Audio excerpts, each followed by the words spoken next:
Welcome to Beyond the Standard. This is episode 1, Catering to Families. I'm your host, David Coto, Grow New Jersey Kids TAS.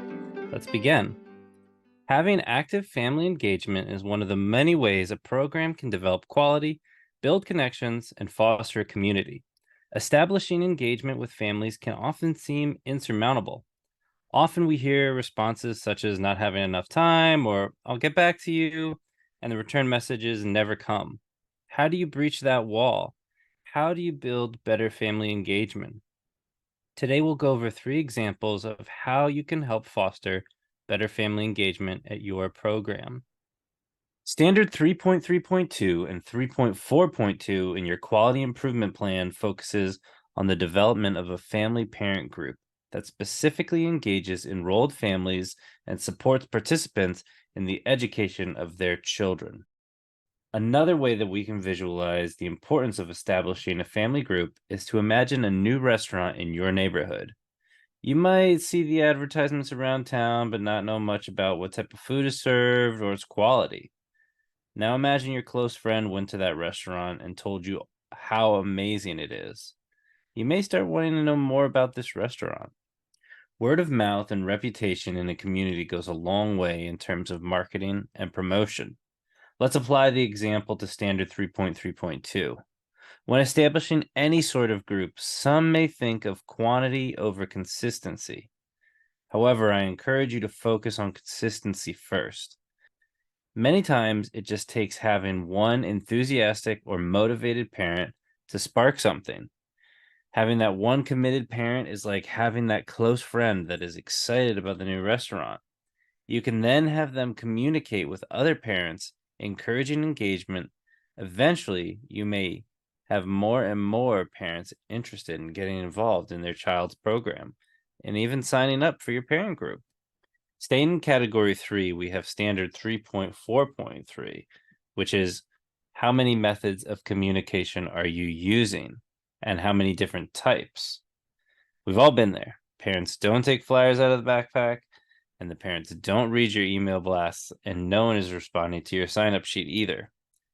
Communicating and reevaluating how you communicate is key to helping build family engagement. What has worked for you in the past may not work now. Sometimes we need to look at how we're choosing to communicate our messages to our parents and see if we can be using different avenues to help foster engagement. Let's return to that new restaurant. Say the restaurant places ads in the newspaper for their grand opening.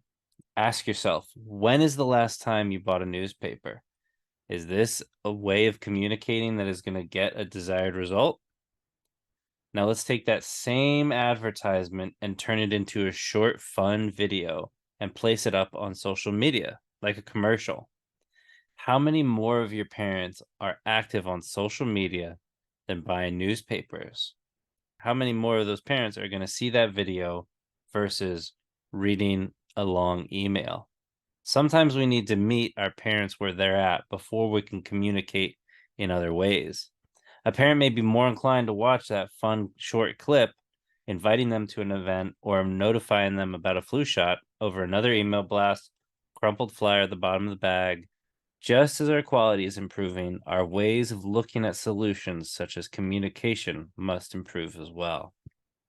Standard 2.2.4 is your communication policy for your programs, specifically focusing on daily communication for your infant and toddler parents and weekly communication with your preschooler parents. Let's think about our new restaurant one last time. You've fallen in love with the new restaurant, and now you want to share the cuisine with your friends and family.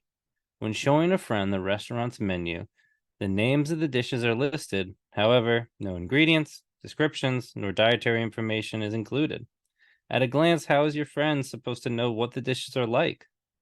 Let's apply this to your program. What brain food are you serving when you teach through play? Daily and weekly communication sheets highlight all of the thoughtful ingredients that go into your nourishing classrooms interactions. Communicating what is going on inside the classrooms will help parents feel connected to your program. Individualized anecdotal notes can mean so much to families, allowing them to have open discussions with their children about something special that's happened to them during their day.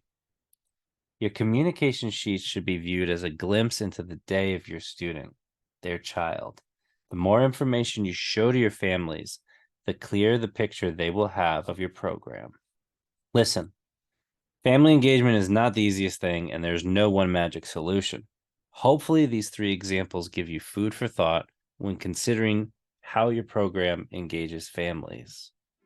Thank you for listening today. Again, this is Beyond the Standard, Episode 1, Catering to Families. I'm your host, David Coto, signing off.